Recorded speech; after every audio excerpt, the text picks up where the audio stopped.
If you have TikTok and you like basketball, you probably know Showtown Hoops. Children of all ages, act like you know. Good evening, ladies and gentlemen, boys and girls. Welcome to Chilltown Hoops. Y'all know what time it is. It is Wednesday night. Opening night was last night. And where are we today? Where are we? We're recapping. Basketball season is here. Basketball season is upon us, even when basketball season is not upon us. Y'all know what time it is, y'all. Y'all already know what time it is with me. Y'all know what it is. Even when it's not basketball season, it's basketball season. Y'all know that. So with that being said, last night, we had some really interesting action. Last night.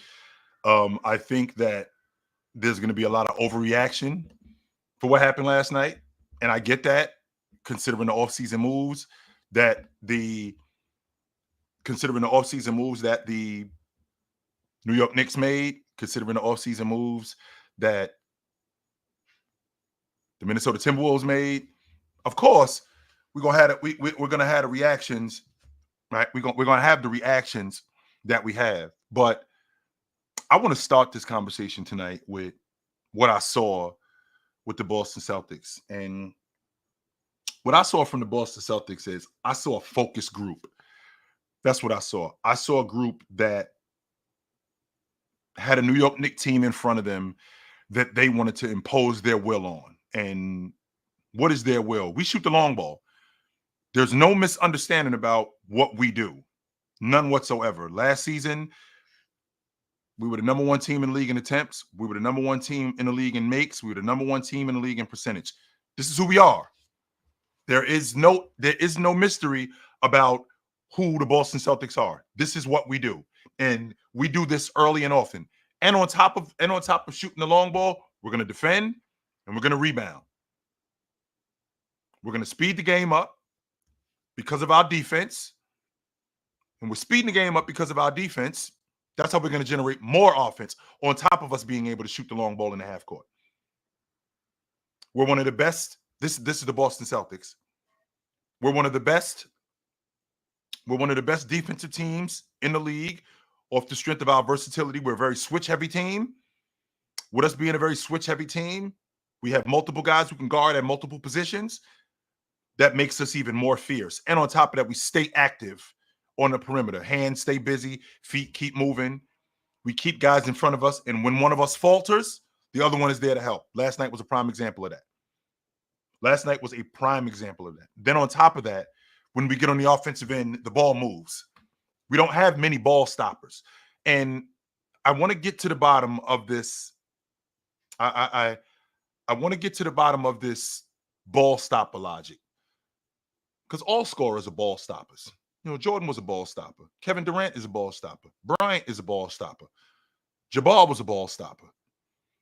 But the difference is when they got the ball, 9 times out of 10, it was within the flow of the offense. It wasn't just them getting the ball and stopping the flow of the offense. That's the way the offense flowed. So we don't have many ball stoppers. It's one of those situations where the ball gets moved here and we crack in the long ball. I like what I saw from Jason Tatum last night. I said to you guys not long ago that it doesn't matter who you are. Like if you move to a different neighborhood, I still know you. I still know who you are. I still know what you about. I still know how you operate. You think just because you running with a band of tough guys that makes you tough? No, I know you. Jason Tatum averaged 35 a game against Mikal Bridges last year. You think because you running with a bunch of different, you running with some different goons that I'm looking at you different, like, oh shit, he got them dudes. No, I know you. I don't care about them dudes. I know you. I know who you are. Right? I know who you are. And because I know who you are, I'm going to treat you like that. Right? I'm going to treat you like that. I don't love Jason Tatum cracking the long ball, but that's his game. And I've accepted it.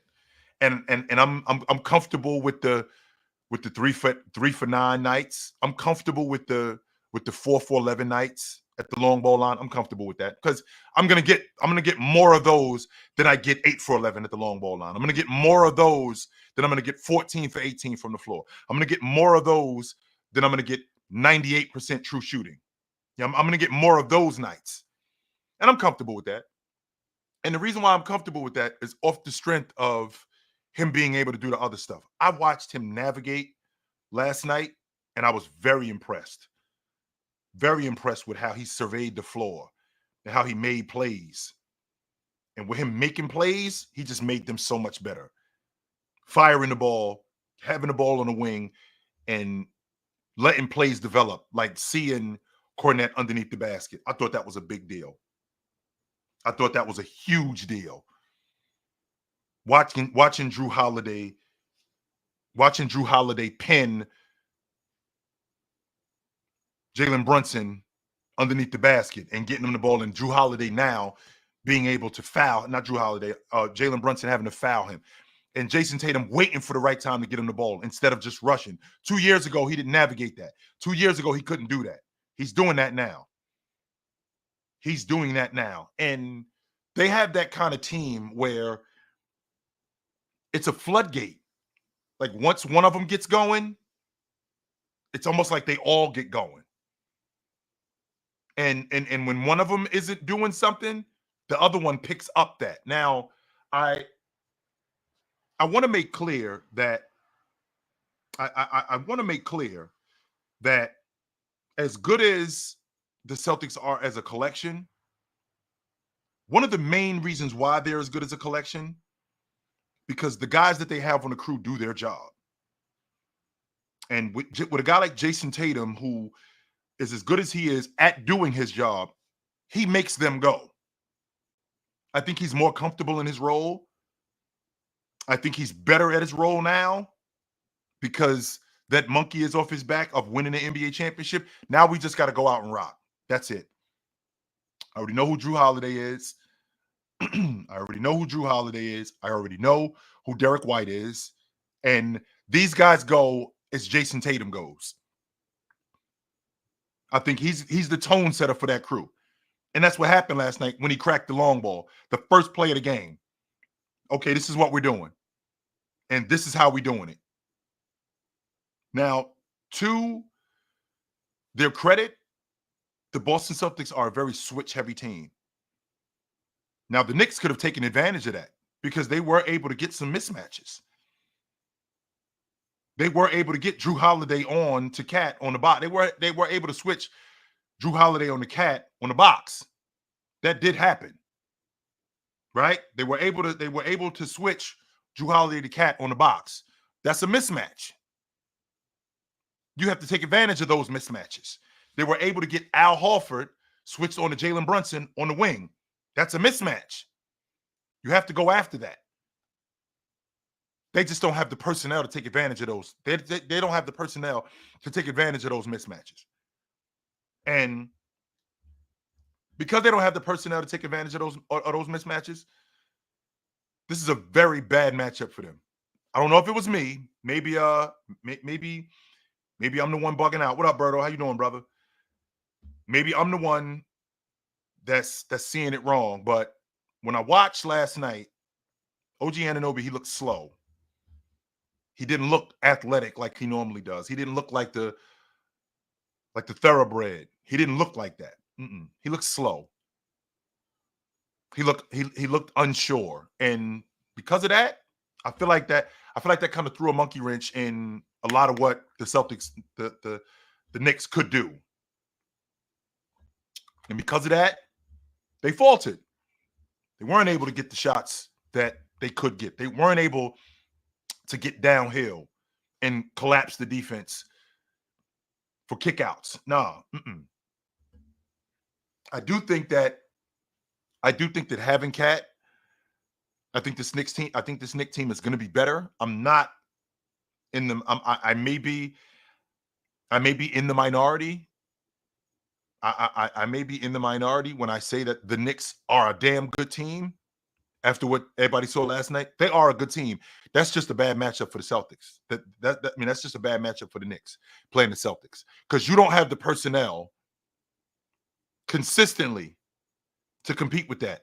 I don't even mean when they're shooting 48% on the long ball and they're cracking the long ball at the way that they were. And by the way, that 48% became that because they took their foot off the gas. They could have very well shot over 60% on the long ball had those guys stuck with it. They could have done that. The problem is that this is a mismatch for the Celtics. This is a mismatch for the Knicks off the strength that this team defensively, offensively, you don't have the personnel to match them. There's a reason why they beat y'all 3 or 4 times they played y'all last year. With Julius Randle. So now you add Cat. This is just a bad matchup all the way around. You don't take advantage of mismatches. You don't guard the long ball line as good as you should. You do a terrible job at guarding the long ball line. And one of the main reasons why you do that is because the ball moves with the Boston Celtics. They spread you out where more ground has to be covered. When they spread you out where more ground has to be covered, when you got Al Horford in the right corner, when you got Derek White at the top of the key, when you have Jason Tatum on the right wing, when you have Drew Holiday dive into the basket, these are things that you have to account for that you can't. Because once you make a mistake with one of these guys, they're going to make you pay for it.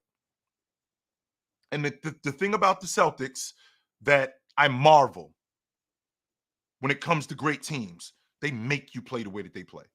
We can play the way you play because we're versatile. But you aren't as versatile as us, which means we're going to make you play the way we play. And the last thing we know for a fact that you want to do is get into a shootout with us. You don't want to do that. You think you want to do that, but you don't. Because I can tell you right now, it's not going to be good for you. It's going to be really bad for you if you try that. Really bad. And last night was evidence of that. Now, again, it's one game. I'm not going to overreact to one game, but I don't expect the Boston Celtics to be this good at the long ball line, but I do expect them to be the best long ball shooting team in the league like they were last year because they have all the weapons that they had. Are they going to be that good? I'm not going to go that far. But I do expect them. There's a reason why they were the number 1 team in the league in attempts and in makes and in percentages. 1, that's their game. And 2, they maximize that. I think Joe Mazzulla, he did a great job. In putting the necessary adjustments on the floor. For example, to watch Al Horford get switched on to Jalen Brunson and for them not to take advantage of that. And for him to take Sam Hauser and now put him in the game and take out Derek White. And now the switch heavy team that we have, you can't mismatch Hunt as much as you used to be able to. You can't because we match up really well with all of you now. So whenever you switch Drew Holiday onto Jalen Brunson and you switch OG Anunoby onto Sam Hauser, well, that's not really much of a mismatch. No, you can't do that. That's an adjustment that Coach Mazzulla made, which was great. I got to give Coach Mazzulla a lot more credit for what he's doing. And I just don't, to be honest with you, and I'm saying it right now, I just don't see a team, barring major injury or a major collapse, I just can't see a team beating them 4 times in a week. I can't see it. I can't. I'm having a difficult time seeing a team in the NBA, not just in the Eastern Conference, but in the NBA period. I'm having a difficult time seeing a team beat them 4 times in a week. That's going to be hard to do, man. That's going to be hard to do. And good luck with that. Good luck. Watching the Minnesota Timberwolves last night, I think that we can relax on the Anthony Edwards is the best 2 guard in the game. And again, what I'm not doing is I'm not using one game. No, I'm not doing that. I'm not doing that. What I look for when the season starts is I look for improvement. And not only do I look for improvement, I look for you to at least do what you were doing before, at minimum. And when I see what you've been doing before, then I look for improvement. Then I look for, okay, did you get better at this? Is this better? And Anthony Edwards still has a difficult time navigating screens. not just as a defender, but as an offensive player with the ball. He's still not sure when he gets in the mid-range, should he shoot? Should he pass? And that's because he's young. He still hasn't figured that out yet. I think as the season goes on, I think he is going to figure that out because I feel like they have the weapons. I do think that they have the weapons in order to maximize him and them. I do think that they have the weapons in order to do that. I think Julius Randle last night, I was very disappointed in his effort. In the end, when I don't have something going, there's always something that I can turn to, always. So if my shot isn't going, I'm going to get out in transition so I can see the ball go through the rim. If,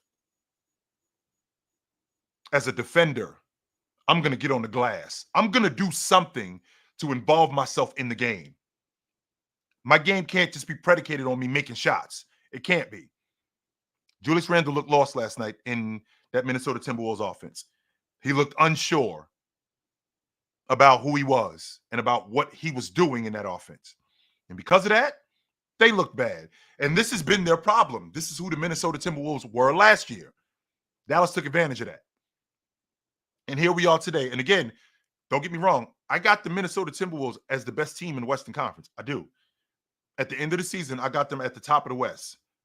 And I'm not gonna come off of that after one game, right? I'm not gonna come off of that after one game, but there's some things that need to be adjusted. Yep, there's some things that need to be adjusted, and there's some things that need to change.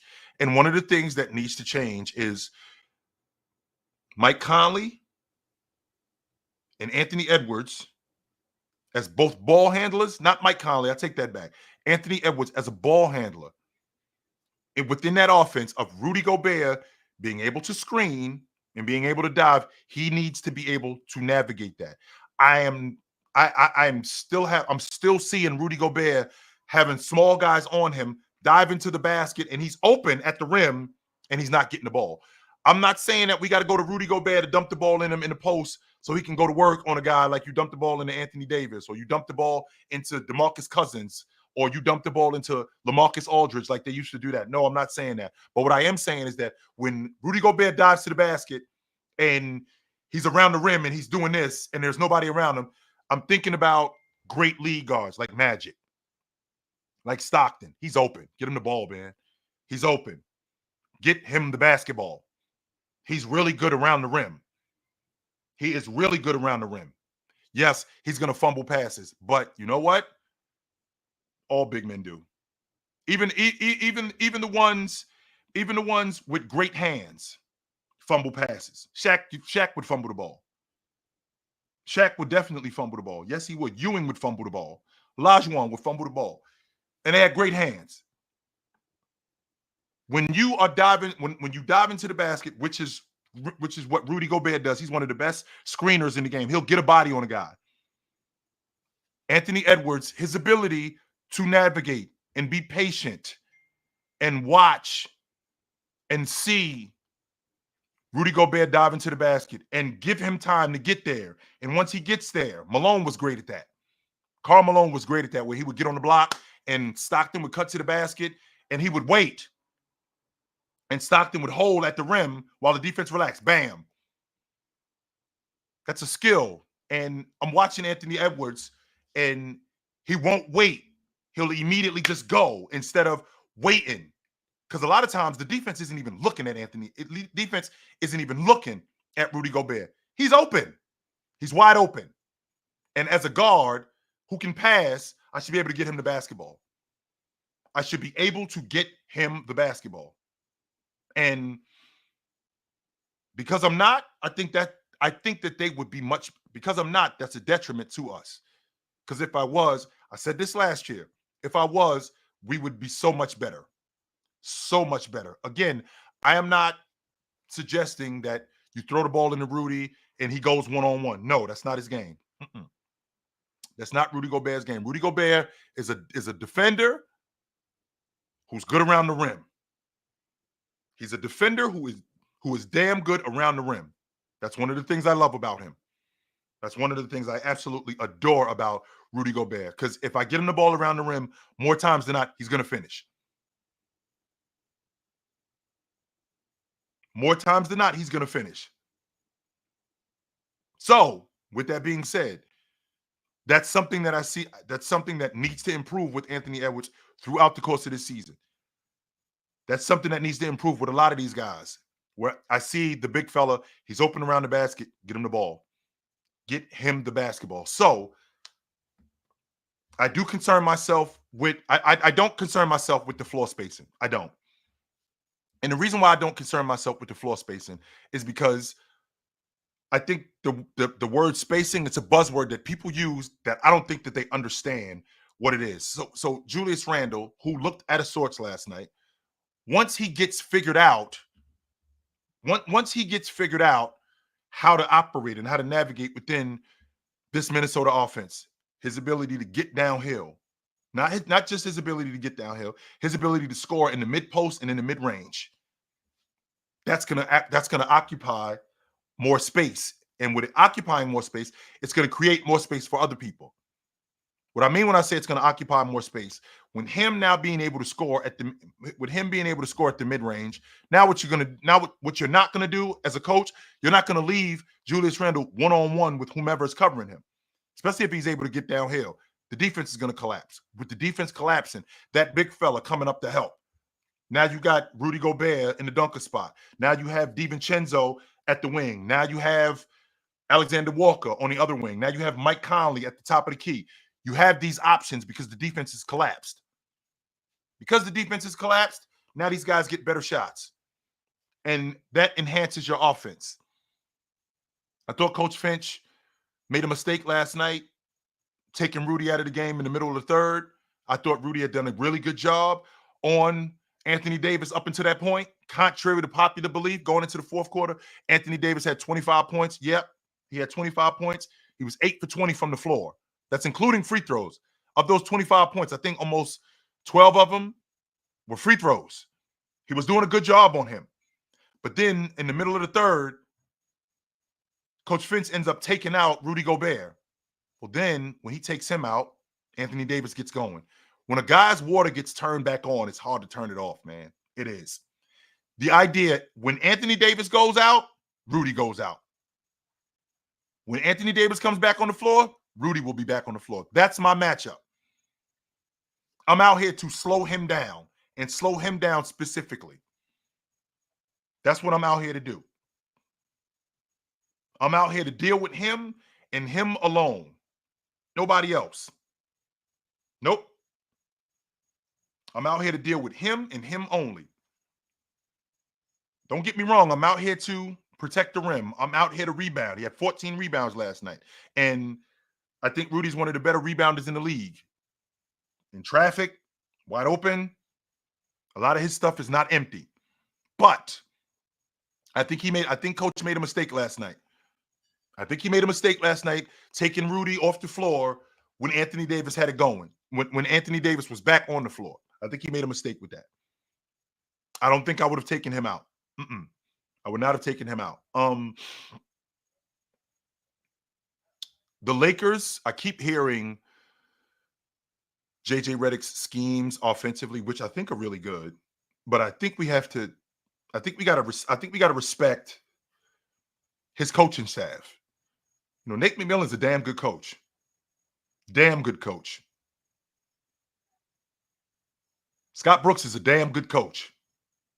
I can have that job, but I'm here to help him. That's what I'm here to do. So, because of that, they look better. They look much better. The thing that I was impressed with the most was defensively when they ran that 3-2 zone where they had Anthony Davis in the middle of the 3-2 zone. That was huge. Nobody in the league is running a 3-2 zone with their best defensive player, a big, by the way, in the middle of the 3-2 zone.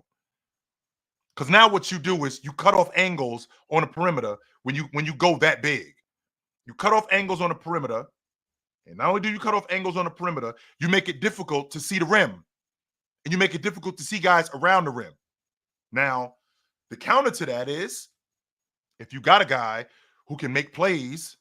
You can put somebody like Aaron Gordon in the dunker spot, right? You could put Russell Westbrook in the dunker spot because you got Joker. And Joker's so damn good at making plays, right? Joker's so good at making plays, it's going to be difficult to take away his vision at the rim. He's 7 foot.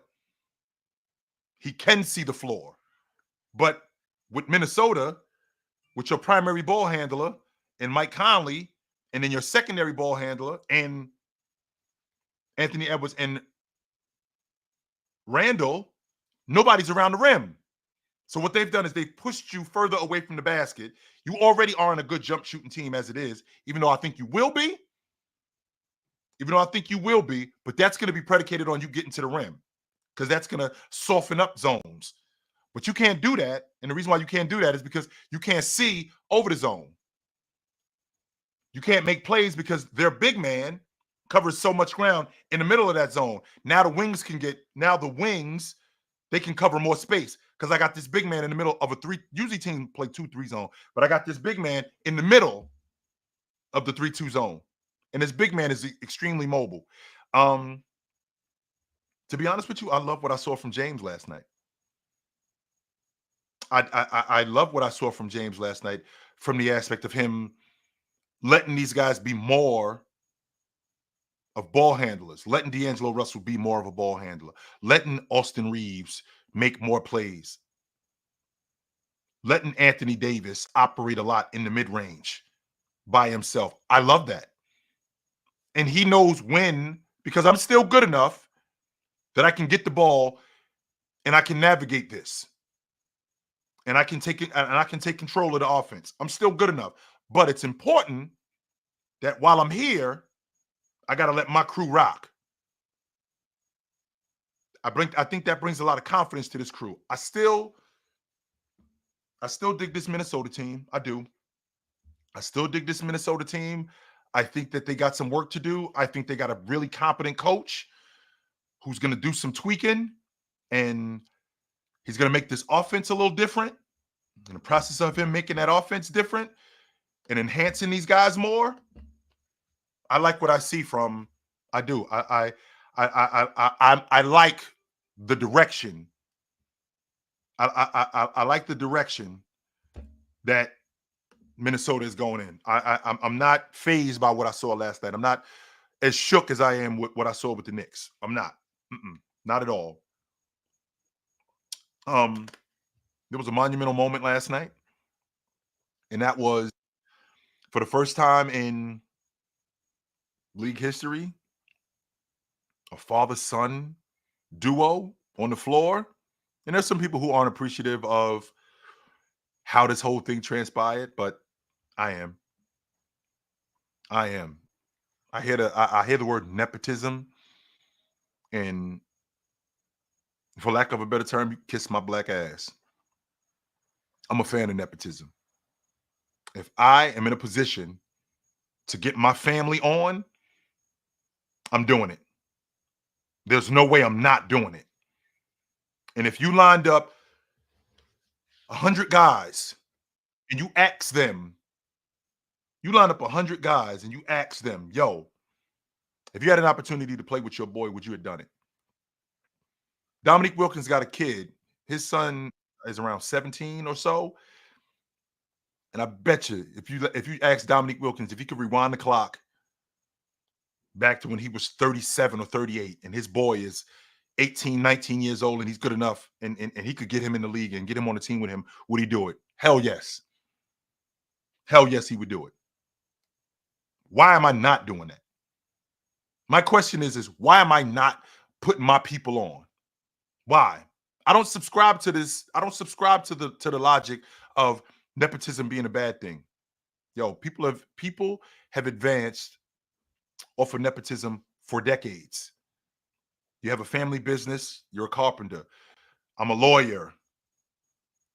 This guy owns a law firm. He's hiring his daughter.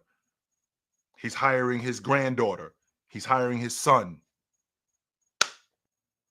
I'm absolutely this guy, he's a cop. His son wants to be a cop.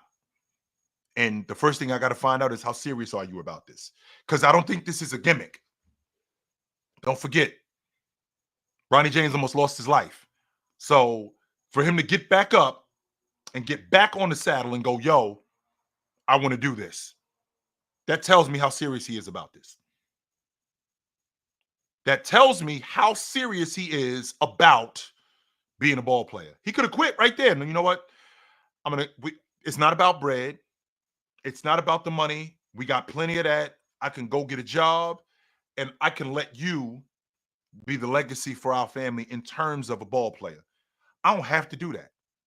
I don't have to do that. My brother's a ball player and he looks like he's going to be pretty damn good. Right? My brother is a ball player and he's pretty damn good. And I love that. I could have quit. He could have quit. Instead, what does he do? He gets back on the saddle and he works on his game. Is he ready? No. I think he should have went back to school, but I 100% understand the direction of this. If I got a kid that is in school and you know what, maybe this school thing isn't for him, who better to learn from than arguably the best teacher ever?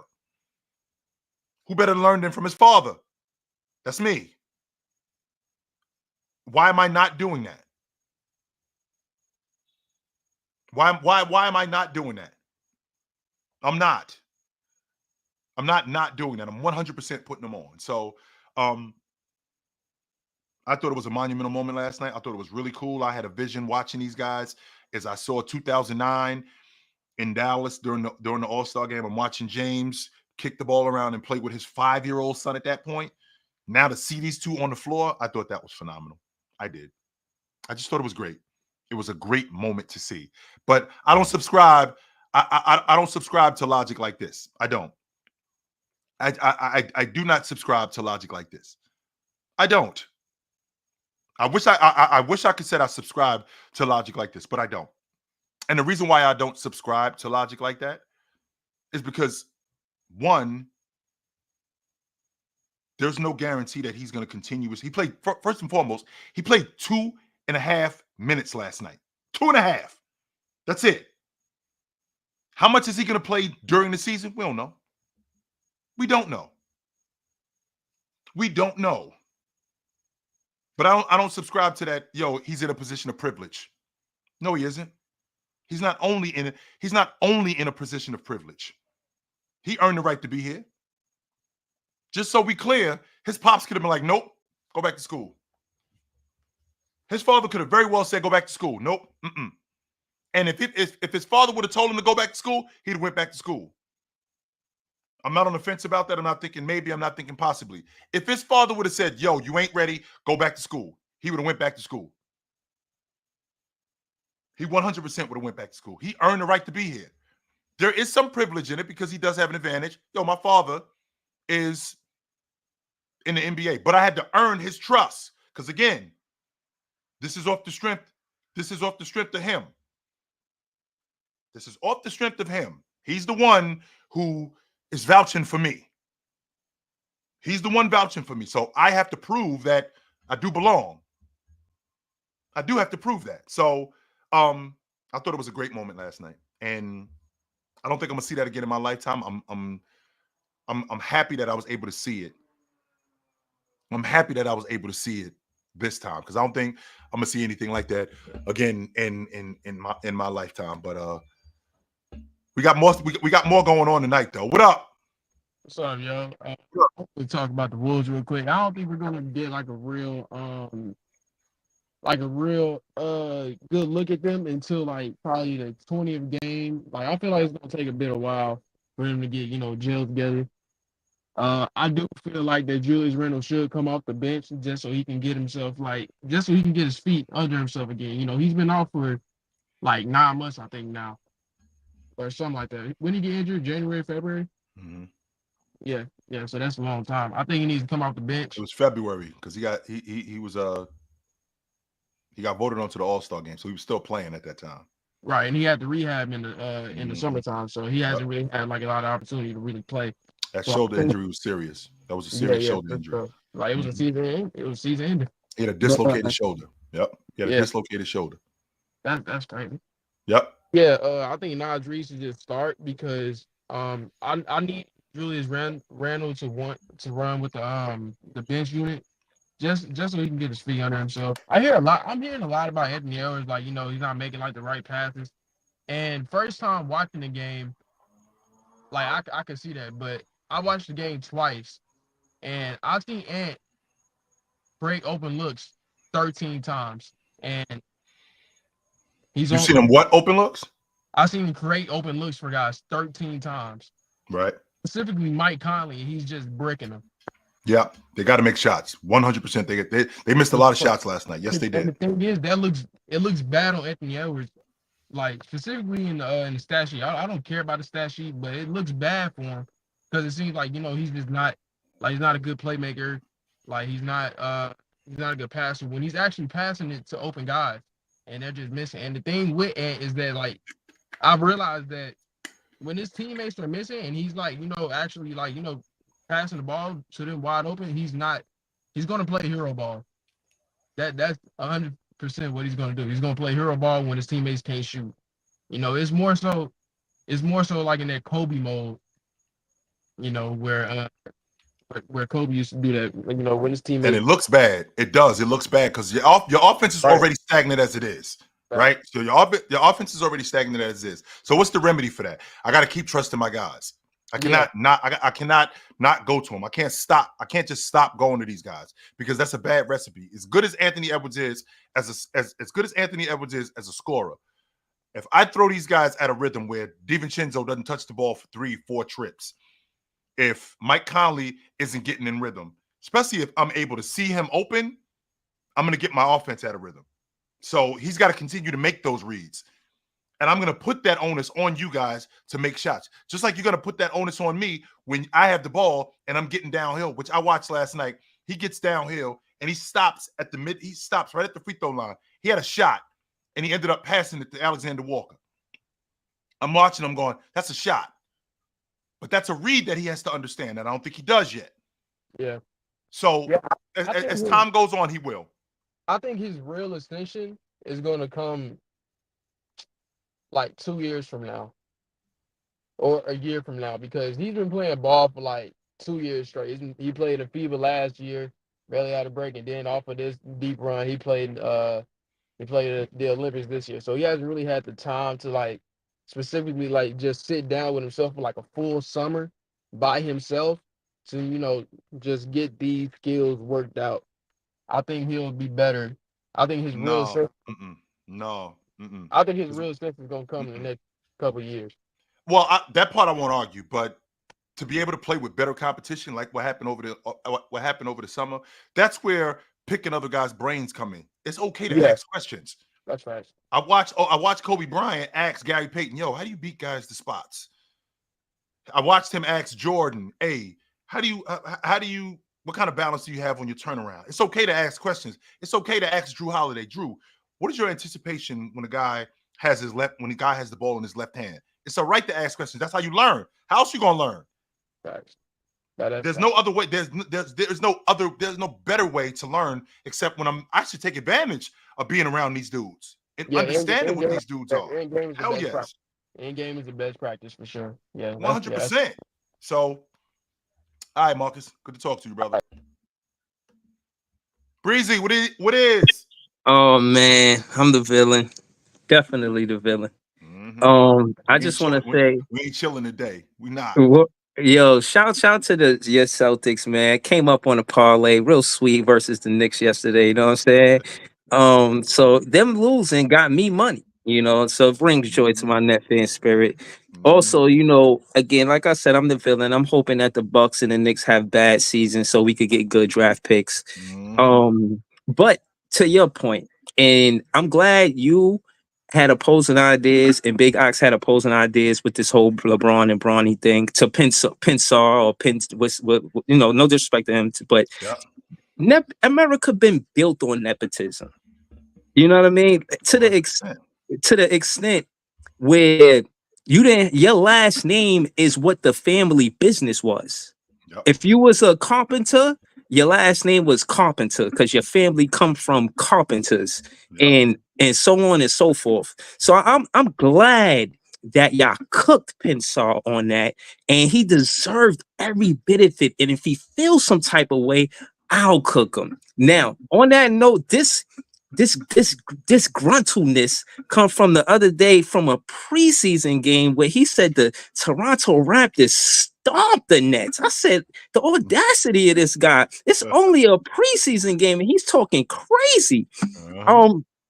Again, like I said, I'm the villain. Now, I don't usually put my camera on, but I got to do this for this part right here. You see this right here? Remember Swiper did the basketball thing? We got the whiteboard. Okay. Class is in session, ladies and gentlemen. Pay attention. This is the Knicks offense. Trash. they play a 5-and-out. They don't do nothing they did the season before. They offense is discombobulated. Mikal Bridges changed his jump shot to bad to worse. It's not necessarily a good illustration. Drew it on the fly. Drew it on the fly. Yep. And I just want to say I'm proud to be the villain. I am what I am. And I will not change who I am. Don't Breezy. Do not change it. No. We need that Nick hate. We need it. It's necessary. It's necessary. I do it. Right. So I again, DiVincenzo is better than Mikal Bridges, and y'all gonna see that during the season. Everybody was, saying how they felt about my takes on Mikal Bridges because I felt he was blocking Cam Thomas, and now the Knicks are gonna have to deal with that. And I'm saying all that to say that he is the X factor to why they are going to lose. He has no jumper. He gets beat on defense, and that whole style of play is more for the Western Conference. He's too light in the ass, pardon my language, to play in the Eastern Conference. I got more, but I know there's other people in the studio. I got a question for you, Breezy, because I'm trying to make sure that I understand this correctly. Because some dudes, they think I'm wild when I say this. Am I wild when I say just because you run with a different band of goons, that doesn't make you tougher? Facts. I just want to make sure that I'm not. I just want to make sure that I'm not bugging out. Nah, again, I don't want to be the villain. You know what I'm saying? But sometimes you gotta be it. Sometimes you gotta be it, yo. You do. You have to be it. Mikal went over there acting like, the insults he would say, stuff like in the post-game interview as a Nets player, chill. He says, I felt like I was in the Garden. There was so many Knicks fans in the Barclays. Why weren't the cheers louder? Not understanding if you're trash on the Knicks, the fans are going to do you even worse. Yes. So, again, I'm going to continue to be the villain for 81 more games. You know what I'm saying? It's early. And I just wanted to say, shout to Chill, incredible content. Love the show. I'm in the chat, and chat, hit that like button. I was in the chat. It was 29 likes with 70 something people watching. Come on, y'all. Hit that like button. Absolutely. Good to talk to you, Fan Breezy. All right, later. Yes, sir. What up? Yo, what up, Chill? What up? What up, man? It was amazing watching that game yesterday. And with Tatum, I mean, you should know this, Chill, man. Who whenever you get a good haircut, man, you build that relationship with your barber. Tatum got that new fade yesterday. When I'm whoever clean, cut his boy, hair, cut his hair, he need to fly him out for every primetime game, man. Hey, classic. When I'm clean, I'm ready to go. You can't tell me nothing, B. Yeah, man. That curly fro with the mid fade he had yesterday, man. My boy was clean, wasn't he? Yeah, that was a different type of energy, man. My boy was clean. The way he played yesterday, Chill, with that mid fade, he played like the best player in the league yesterday.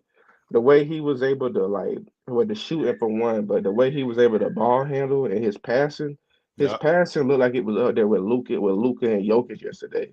Like he was acting, I ain't gonna say different, but that I ain't never felt that way. So seeing him play yesterday, man, that was unbelievable. And for you guys that are listening, this isn't a glaze. This is me watching him navigate how patient he was. And he had a pass yesterday with that he threw to Derek White across the floor with the weak hand. I'm like, he didn't do that 2 years ago. Man, Derek White shot it before he even got the ball. Hit him right in the pocket. Hit him right in the pocket. I'm like, he didn't have that 2 years ago, 3 years ago. He couldn't do that. That's called watching the game. That's called paying attention and getting better. Him firing him already seeing Cornette on the baseline and him being patient and firing it into him.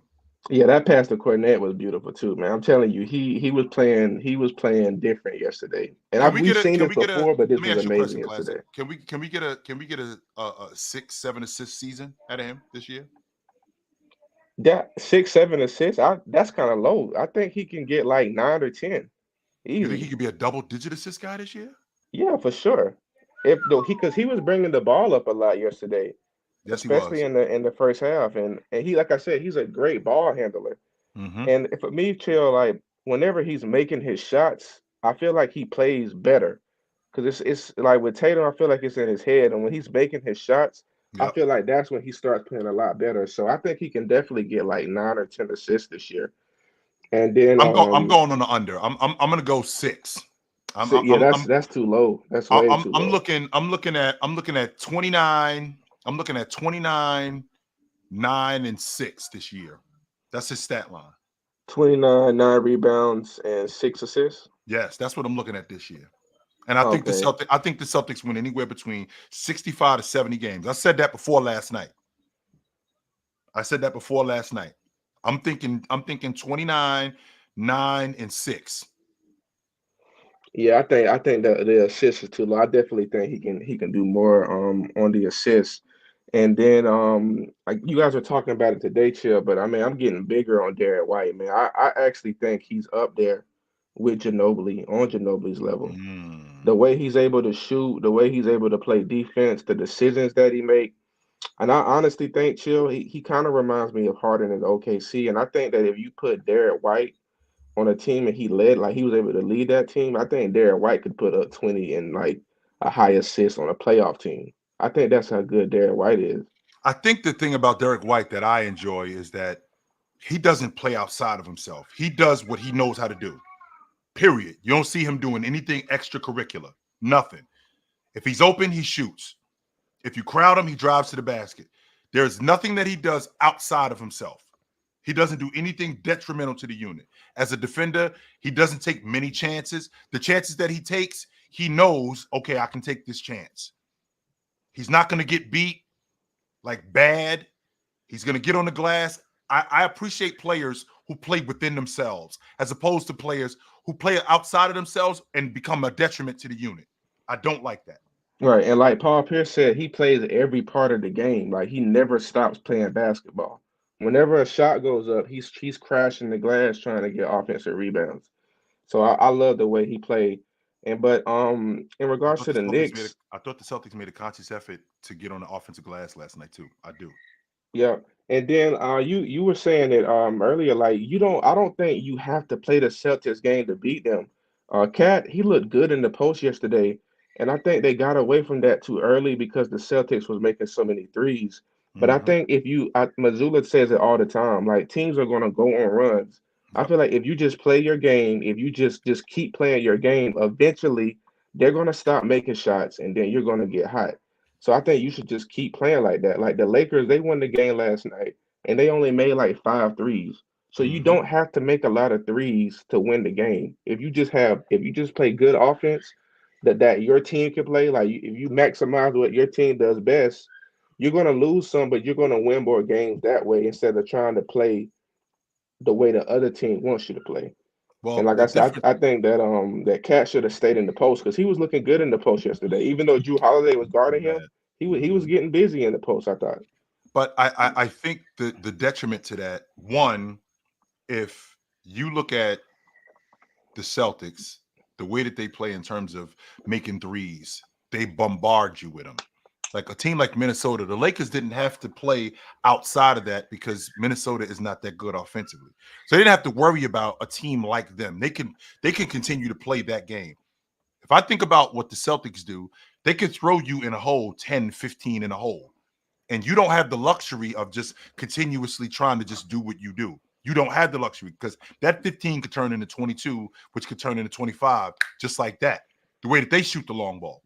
And Right, but you don't have the luxury to just keep going in the post. And we're trading threes for twos. Now, don't get me wrong. I do think that you do need that in between stuff because if you get that in between stuff like at the block, if you get that going, that's going to help enhance your game at the long ball line because now you got a double. You can't just keep Drew Holiday on Cat one-on-one. That's not going to work, especially if he's going like that. But if the Celtics are cracking the long ball at a 45, close to 50% rate, and they got you 12 to 14 in the hole, and you're continuously going in the post to Cat, and it's not getting you where you need to be, you're gonna have to start playing like that. Yeah, I don't know, Chill. Because I mean, even if the Celtics get up 30, we've seen them blow a 30-point lead. So, but I think if you Have we? keep trying, remember they blew a 30-point lead last year. Was it the Cavaliers? They were beating them by 30, and then they came back. It was I one gotta of the go back games and when look. they lost I ain't like saying that you. I back-to-back ain't saying you games. lying. I just got to go back and look. Yeah, and then you remember in the finals, they were up in the fourth quarter on the Mavs by 20 points in the They fourth were. quarter, and then the Yeah. Mavs came back. So I Mhm. I, I think like if you just, I think that's hard. Like I never played basketball at that level, so I know that Yep. has to be mentally draining when a Sure. team just keeps making shots like that. Yep. So I mean, I guess that's easier said than done. Mm-hmm. But just one more thing in regards to the Timberwolves, man. I think Ant got to trust his teammates more. And Rudy, he doesn't have great hands. He needs to work on like catching the ball. Because I saw He's yesterday got better Ant tried hands to than you hit give him him. credit for. He does. He's Yeah. got better hands than you give him credit for. He Well, can he catch he the ball fumbled around he the rim. fumbled one yesterday. Ant threw to him, and I think Yep. like Ant lost confidence too easily in him. And I'm like, I feel like he just got to trust his teammates more Yeah, that's instead of fine. going to Go that back to hero him. ball. Okay, he Yeah, might just he might keep have going fumbled to him. one. That's fine. Because big men fumble the ball. Right. They do that. And that's fine. I think Rudy's got above average. I think he's got above average hands. So he's really good around the basket. So with him being that good around the basket, I cannot not go to him. I just can't do it. I can't. I have to go to him. So classic. Good to talk to you, brother. All right, man. You have a Absolutely. good one. Yep. Yo. What's good, man? What's up, brother? Not much, man. I just saw you was live, man. I'm cooking on the same thing I was cooking on, so hanging in. Lamont, I have a difficult time Mhm. with teams that aren't efficient at what they Yeah, do, and then now I got to do what you do. yeah. I got a difficult time with those teams. That's a recipe for disaster. So it's bad enough you don't have the personnel to compete with me at what I do, but now you're not even as good at what you do. So I can take you out of your game way quicker than you can take me out of mine. hmm I think that's a recipe for disaster with the Knicks. I think this is a bad matchup with the Celtics. A bad one. Oh, they played the Celtics again? No, it was just, I'm just talking about last night. Oh, just a game. Oh, yeah, yeah. Yeah. Well, I mean, I've always been a believer in. I mean, like I said yesterday, as much as people don't like it, what Becky Hammond said is just kind of true. It's just like, I mean, I love Jalen Brunson, but I mean, just to start, you're building around a small guard. Okay, that's fine. It's a flawed formula to start with. Let's see if it works, but So before we even get started, Lamont, this is already a bad idea. it's already a bad idea to build around a small guard. I mean, obviously, you're going to have the anomaly Steph and Isaiah Thomas, Sure. but it's only been Steph and Isaiah Thomas, to be honest. Like, there ain't really been no other ones.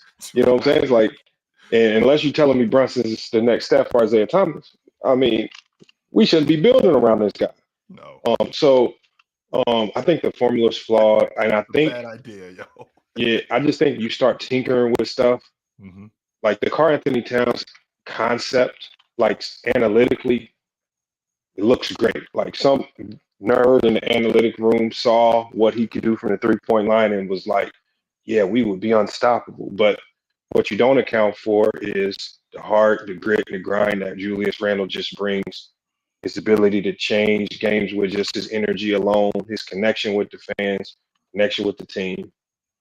And when you can't calculate that stuff, this is what you end up with. Sure. And I don't think this is going to work. I think they're going to be looking. And then, Mikal Bridges tinkering with his shot for whatever reason. That's never going to be good.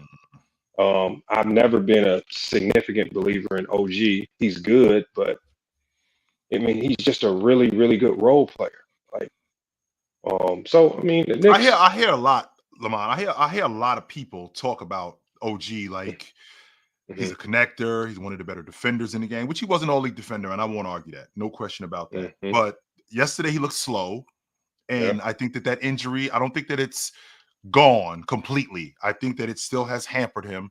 But to your point about Jalen Brunson, I mean, the Detroit Pistons built around Chauncey Billups, but the difference is that they were extraordinary in those other areas. Yeah. They were extraordinary defensively. They had a great mid-range shooter in Rip Hamilton.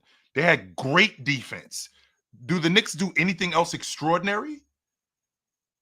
That's If you the build thing. if you building around a small guard, do the Knicks do anything extraordinary where you look at them and go, okay, we can rely on, in addition to Jalen Brunson, and if this isn't going, okay, we can rely on this. Because when I think about, like you just mentioned Steph Curry. Okay, if we can't rely on Steph Curry, we got Klay Thompson. And if Klay Thompson isn't going, we got Draymond Green to make plays for us. And he's an extraordinary playmaker. And we also have an extraordinary defender in Klay Thompson. If you got Isaiah Thomas, we got an extraordinary defense in addition to Joe Dumars. We got a stretch five in Bill Laimbeer. What do the Knicks do that's extraordinary outside of Jalen Brunson being able to get buckets? And if that's not going, what else can we lean on? That's the thing, man. You know, like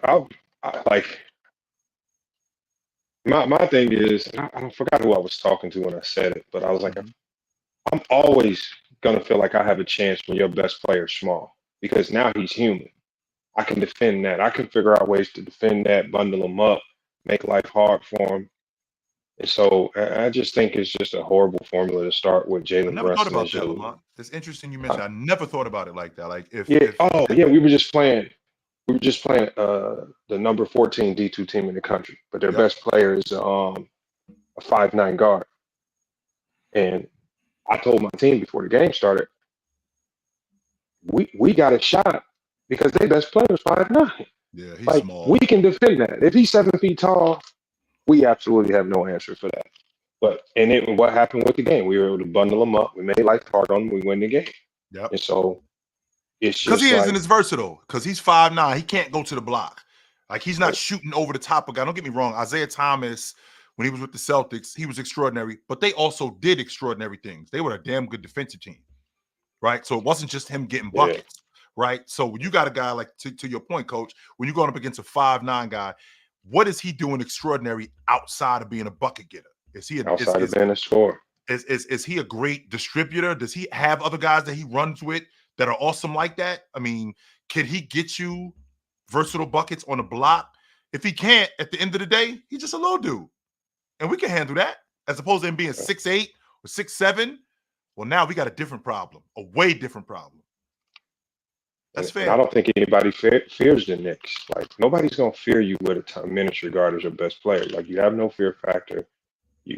Teams are always going to feel like they can guard you. Teams are always going to want you in a playoff matchup. You know, they're going to be looking to get that matchup paired up with. And you know, Tibbs, I think if this is going to be a team, I think he's the wrong coach for this team. For this kind of team. For this kind of team, he's just not the right coach. But I mean, they got good players. They're going to be in the mix, and at the end of the day, how far they go, it's going to be dependent on how healthy a lot of other teams are and things like that. But the Celtics, man, like you said, man, they're a machine now. They didn't tinker with their roster. They brought back who they should have brought back. And they're just a machine. They stay healthy. You know, it's over with. Well, Lamont, you've been around enough basketball, pro basketball in particular, to understand, you know, when you're in a series, you have to do something extraordinary to beat somebody 4 times. Yep. And this Celtic team, when I look at what they have from top to bottom and how they play, how fast they play, how slow they play, how methodical they play, defensively, how they get on the glass, the playmakers that they have, how they shoot the long ball, how they're able to switch up their game to play the way you play. What do you have that could contest with that where you can beat them 4 times in a week? They have to go to pieces. They have to. That's the only thing I'm thinking, Lamont. They got to go to pieces in order for that to happen. Yeah, they got to beat themselves. That's the only thing that's going to beat them. That's the only thing I'm thinking. They have to go to pieces. I'm not even taking the injury issue into it. I'm talking about injuries aside. We're on the floor. Your crew is ready to go. My crew is ready to go. How are you going to beat them? I think they got to go to pieces because I'm having a difficult time seeing anybody beat them 4 times in a week. Oh, and not to mention, a lot of people are not going to consider this, but I mean, over the summer, y'all have found a way to piss off Tatum and Jaylen Brown in the same season. They both got something to play for now. You see what I'm saying? Now you got two guys, two of the best players on the best team, hyper focused on winning it again and proving everybody wrong for different reasons. And they ain't even got the icing on the cake back. The cherry on top is Porzingis. Wait till he get back in the lineup. Wait till the cherry on top. Yeah, he just a little extra. Like, man, come on, man. It's crazy. It's over with, man. Hey, I know where to find you at, Al. Good to talk to you, brother. Yes, sir, man. I got time for one more, and I got to bounce. What up? What's up, Chill? What up? I told you this in preseason that this man was going to have a career year this season, Chill, on damn good efficiency. I told you this in preseason. I think Tatum, I don't think he'll win the league MVP, but he's going to put himself in legit conversations this season. Kind of just to remind people that he's not like some regular NBA player. That's where I'm at with it. That part right there, what you just said. I'm not one of these dudes. I'm not just another dude around here. I'm not. I'm way better than that. I'm not just another one of these 25 guys or these 15 guys. No. When you talk about the better players in the league, you got to start talking about me. I mean, he's a first-team All-Pro. When we ever talked about a first team, especially a 3 straight year first-team All-Pro? It's going to be 4 straight this year. It will. It absolutely will. I'm telling you, he will have a career year. I don't think he'll win the league MVP. Let's make that absolutely clear. But I think he's going to put himself in legit serious conversations to win it. That's the issue that I'm having. Why not? Why, though? And why can't he win it? The reason why I'm asking you this is because I saw Derrick Rose go to the podium in 2010, 2011 with LeBron James. It's just so much with Kobe different Bryant. now, Chill. Think about it. Think about it, though. Over the last 5 years, the predominant people to win league MVP have been the best player or in conversations to be the best player on the planet. Name them. Joker, Giannis. No, I'm sorry, Joker, Giannis, and Embiid. Embiid. Yeah. Right. Now with that, players. Now with that being said, you just said to me, I'm going to be better on efficiency. My team is going to be better. So now that puts me in that conversation. You guys start talking about me like that. Oh, for sure. If the Celtics win 65, 70 games, which I think they're going to do, and he's even better. If I get a 29, 9, and 6 season on 49, it's going to be even better than that. I'm saying he's going to have it's going to be 39 and 6 on 50% field goal percentage on 37, 38 3-point percentage. If the Celtics win 67 games, he's winning the league MVP. He's winning going away. He's winning it. I dare you to try to give it to Joker. I dare you to try to give it to anybody else. No, Joker's not winning another MVP this I decade. dare you to try to give it to Joel Embiid, even though he's not going to play. But I dare you to try to give it to SGA. If the Celtics win how many games I think they're going to win, and they do what you just said, where you think he's going 39 and 6, I dare you to try to get a league MVP to anybody. Not only that, he'll have a significantly better case because KP's out. So now you can't say he's running. He's not going to. So now the argument of he has 2 stars on his roster. Well, he didn't for half the season. So he had to carry that team for half the season into the best record in the NBA. You know what I'm saying? Yeah. I think it's wild that, well, to answer your question before, Chill, I don't think that nowadays MVP voters value winning nearly as much as they used to. I think they value more player statistics is what I'm trying to say. That's why. I mean, Denver finished. They were tied for first place last year, and when Joel Embiid won it, they were a top 3 seed. So I mean, Joker winning it in 21 when they were 6th place, that was an anomaly. He had the same season that Jabbar had in 75 and 76 when he won it. When they didn't make the playoffs, he was basically leading the league in almost everything. Russ had an astronomical season when Giannis won it in 2020. They had the best record in the league. When Joker won it in 21, they were on their way to being at the top of the Western Conference. Before Jamal Murray tore his knee up. They were at the top of the Western Conference. They finished third. So winning definitely matters. When James Harden won it in 18, they won 65 games. Oh, I'm not saying it doesn't. I'm just saying they care little. It seems to have shifted a bit to where winning used to be winning and then personal performance. Now it's personal performance and then winning. I mean, we gave MVP to Joe. Jill, we gave an MVP to Joker when I think he was like a 5th or 6th seed. They were a 6th seed. They were a 6th seed, Chill, and we gave him MVP. But like I told you, he was leading the league in everything. So it was an extraordinary season. So they had to do that. So more personal performance than it is winning. And if Tatum has a career year, like I think he will, like 39-6, and they win a ton of games, I think he'll be in serious conversations to win league MVP. He'll be a 4th straight All-Pro. First team. All right, Jay. Good to talk to you, brother. Yep. All right, guys, about that time for me. I got to bounce. It was good to see you guys tonight. Y'all know what time it is when you see me. I'm not hard to find. Every morning, 9 a.m., Monday to Friday, I'm on TikTok. Good Morning NBA. If I'm not there, you can find me on the panel from 11 to 2 on the Players Choice Network on YouTube. If I'm not there, this is where I am. Weeknights on the Chilltown Hoops Network. You can find me on Tuesday night with my man Tony Tone doing Fluent and Chill. If you can't find me there, you can find me on Saturday afternoon, 12 p.m. Eastern, with my man Big Ox. We do Chill with Chill on the Players Choice Network. So, hey, man, it's basketball season. Y'all know what time it is when you see me. Y'all know what it is. I will see you guys soon, but until then, put on a suit, drink water, don't drink and drive. Hey, man, call your mother. When last time you talked to your mother? Call your mother. I will talk to you guys soon, but until then, take it light. Take it. Absolutely, man. It was good to see you guys. It's going down. It's going down. It's going down.